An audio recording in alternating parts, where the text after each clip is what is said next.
चाहे कितना ही अभागा मनुष्य हो, सुबह 3 बजे से 6 बजे उठकर ब्रह्म मुहूर्त में कर दो यह काम, जो चाहोगे वह मिलेगा। एक समय की बात है, माता पार्वती ने भगवान शिव से पूछा, स्वामी, मैंने देखा है कि चाहे कितना ही अभागा मनुष्य हो, अगर वह सुबह के समय ब्रह्म मुहूर्त में उठता है तो वह बहुत सुखी रहता है। ऐसा क्यों है? मुझे ब्रह्म मुहूर्त का रहस्य बताइए। तब भगवान शिव ने कहा, हे देवी, मैं आपको इस प्रश्न का उत्तर एक कथा के माध्यम से बताऊंगा। कृपया आप इस कथा को ध्यानपूर्वक सुनना, और जो भी मनुष्य इस कथा को पूरा सुनेगा वह कभी भी इस अवसर को अपने हाथ से नहीं जाने देगा। ब्रह्म मुहूर्त का रहस्य जानकर पूरा जीवन बदल जाएगा। भगवान शिव कथा को सुनाना प्रारंभ करते हैं और माता पार्वती से कहते हैं, बहुत समय पहले की बात है, काशी में दीनू नाम का एक लड़का रहता था। वह लड़का बहुत ही अच्छा था, लेकिन एक गलत आदत थी, वह देर तक सोता रहता था। सुबह उसे जगाने के लिए घर वाले कई प्रयास करते थे, परंतु वह रोजाना सुबह देर तक उठता था। वह लड़का कभी भी 9 बजे से पहले नहीं उठता था। जब वह बालक था तब परिवार वालों ने सोचा कि जब यह बड़ा हो जाएगा तो इसकी आदत में सुधार हो जाएगी, परंतु वह लड़का जैसे जैसे बड़ा होता गया उसकी यह आदत और भी ज़्यादा गहरी होती चली गई। दुनिया इधर से उधर हो सकती थी, लेकिन वह लड़का कभी भी जल्दी नहीं उठ पाता था। उसके पिता उसकी इस आदत से बहुत ज़्यादा परेशान रहने लगे। उस लड़के को ढेरों नकारात्मक शक्तियों ने घेर लिया था।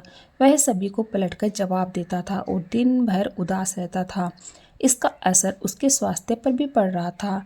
जब उस लड़के को यह पता लगा कि उसके सारे मित्र सफलता को प्राप्त कर चुके हैं, तब वह और भी ज़्यादा चिंतित हो गया और भगवान को कोसने लगा। वह बार बार यही कहता था कि मेरी किस्मत ही खराब है, परंतु उसके पिता अच्छी तरह से जानते थे कि उस लड़के के असफल होने के पीछे का कारण क्या है। भगवान शिव ने कहा, हे देवी, फिर एक दिन की बात है, उसके पिता को किसी सन्यासी के बारे में पता चला। उसने तुरंत अपने बेटे की समस्या को लेकर उस सन्यासी के पास जाने का निर्णय लिया। सन्यासी को बेटे की आदतों के बारे में बताया और सन्यासी ने कहा कि कल आप अपने बेटे को इस आश्रम में आने को कहिए। फिर उस लड़के का पिता अपने घर की ओर चला गया। उसे पता था कि अगर वह सीधे तरीके से अपने बेटे को सन्यासी से मिलने के लिए कहेगा तो वह कभी तैयार नहीं होगा। उसने अपने बेटे को अपने पास बुलाया और कहा, तुम्हारे सारे मित्र जीवन में सफलता प्राप्त कर चुके हैं, क्या तुम सफल नहीं होना चाहते हो? लड़के ने उत्तर दिया कि जरूर पिताजी, परंतु जब भी मैं अपने मित्रों से उनके सफलता का रहस्य पूछता हूँ तो वह मुझे कुछ नहीं बताते हैं। भगवान शिव ने कहा, हे देवी, फिर उसके पिता ने कहा कि मुझे यह रहस्य पता चल गया है कि वह सभी क्यों सफल होते जा रहे हैं। तब उस लड़के ने बड़ी उत्सुकता से पूछा, क्या पता चल गया है पिताजी? कृपया करके आप मुझे बताइए। उसके पिता ने कहा कि कल सुबह तुम्हें एक सन्यासी के आश्रम में जाकर उनसे मिलना है। यदि तुम वहां पर समय से पहुंच गए तो वह सन्यासी तुम्हें ऐसा मंत्र बताएंगे जिससे तुम सफल हो जाओगे, परंतु एक समस्या है। लड़के ने कहा कि पिताजी, मैं कल पूरी रात जागता रहूंगा और सुबह सन्यासी से मिलकर आऊँगा। उसके पिता ने कहा कि ठीक है, तुम वहां जाकर उस सन्यासी की आज्ञा को मानना। पिता की बात सुनकर वह लड़का बहुत अधिक खुश हुआ। जीवन में पहली बार रात्रि में वह जागता रहा, परंतु थोड़े ही समय में उसे नींद आ गई और वह सो गया। फिर अगली सुबह जब वह उठा तो उसे पता चला कि सन्यासी से मिलने का समय समाप्त हो चुका था।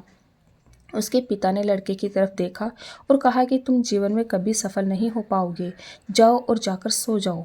पिता की यह बात सुनकर उस लड़के को बहुत दुख हुआ। उसने मन ही मन स्वयं को चुनौती दी कि कल सुबह वह सन्यासी से मिलने अवश्य जाएगा।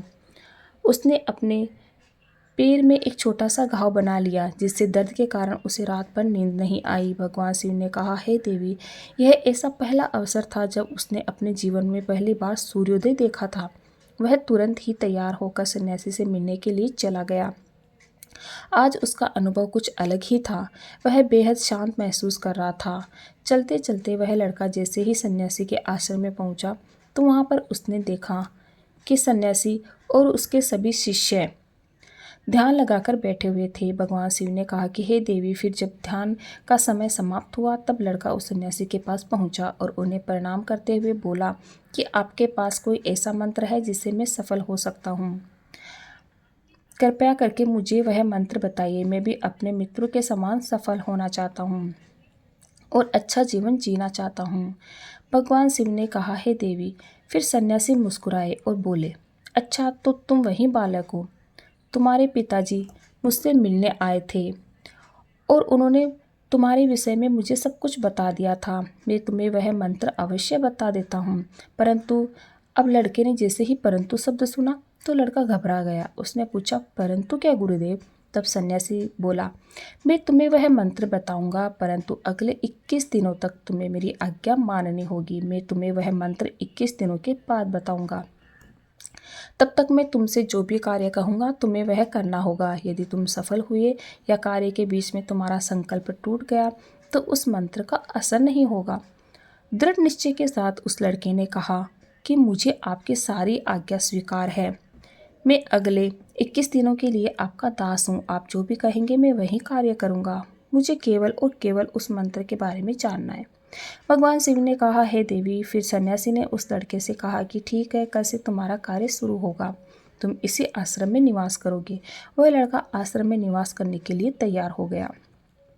सन्यासी ने कहा कि यहाँ रहते हुए तुम्हें ब्रह्म मुहूर्त में उठना होगा और दूसरे शिष्यों की तरह ध्यान और तप करना होगा। साथ ही आश्रम के कार्यों में भी सहायता करनी होगी। ध्यान रहे, यह संकल्प टूटना नहीं चाहिए। भगवान शिव ने कहा, हे देवी। अब लड़का सन्यासी की बात से सहमत हो गया और अगले दिन से उसके कार्य के दिन की शुरुआत थी। इस बार उसने दृढ़ निश्चय किया, परंतु 1 सप्ताह बीतने के पश्चात ही उसका संकल्प टूट गया और वह 8वें दिन देर तक सोता रहा। जब वह नींद से जागा तो उसने कहा कि मुझसे कितनी बड़ी भूल हो गई। वह रोते हुए सन्यासी के पास पहुंचा और कहने लगा, हे गुरुदेव, मेरा संकल्प टूट गया। अब मैं जीवन में कभी सफल नहीं हो पाऊंगा। सन्यासी ने उसे समझाते हुए कहा कि एक बार फिर से शुरुआत करो, फिर से संकल्प करो। फिर लड़के ने सन्यासी से पूछा कि सुबह उठना इतना आवश्यक क्यों होता है और यहाँ पर सभी लोग इतनी जल्दी क्यों उठ जाते हैं।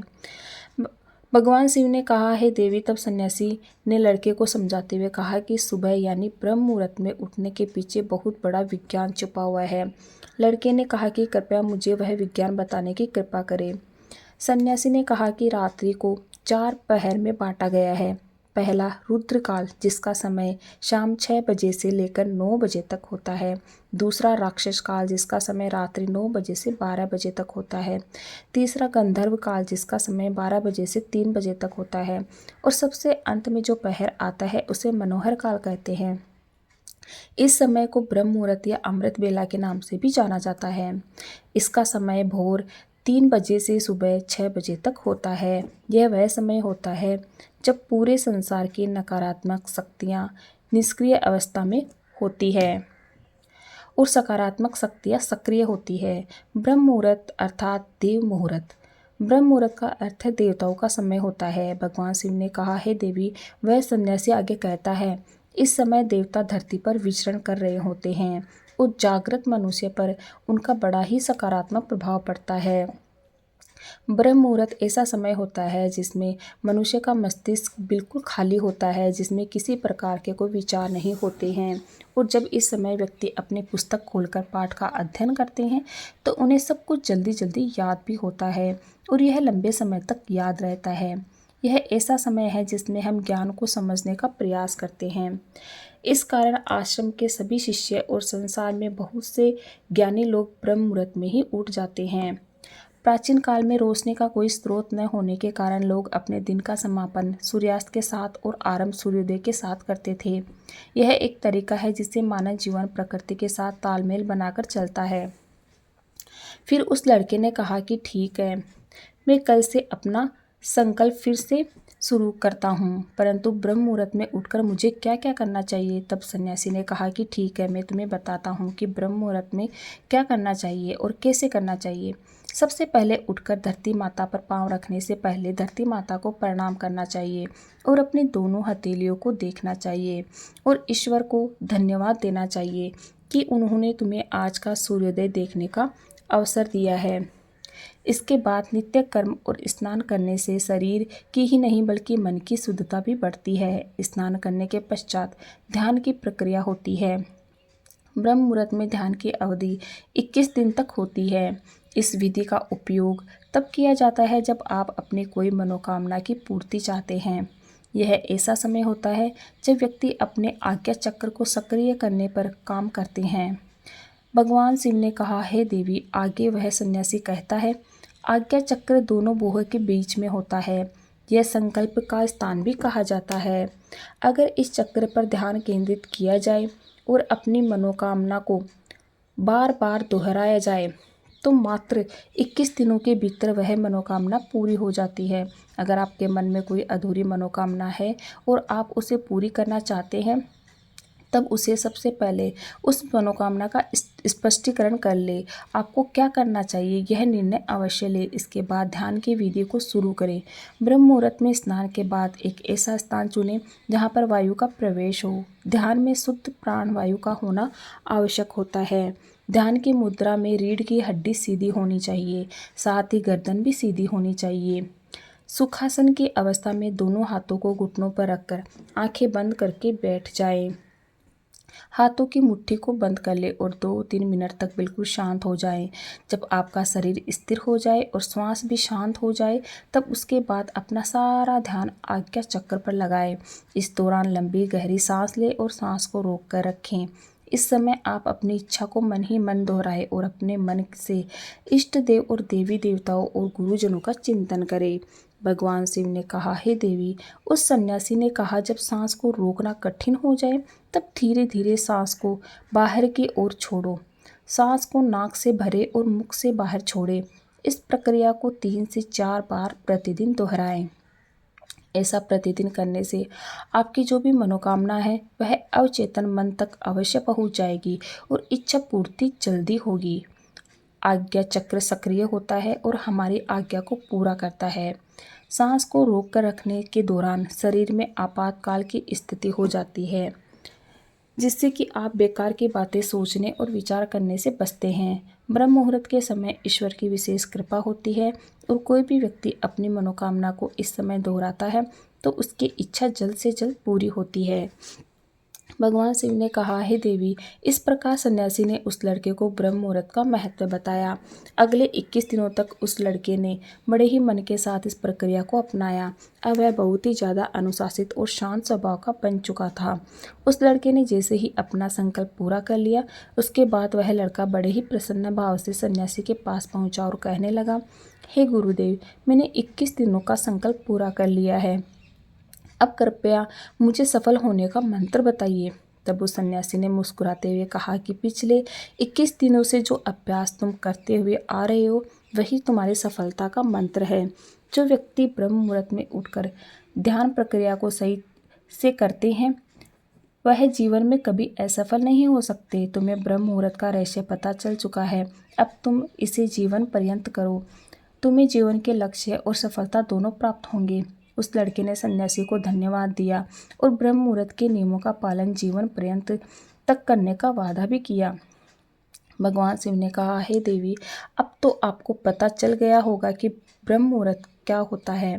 तब माता पार्वती ने कहा, हे स्वामी, अब मुझे ब्रह्म मुहूर्त का संपूर्ण ज्ञान हो गया है। इतना कहकर माता पार्वती ने भगवान शिव को प्रणाम किया। वीडियो अच्छा लगे तो लाइक शेयर सब्सक्राइब जरूर कीजिएगा। Okay, thank you everyone.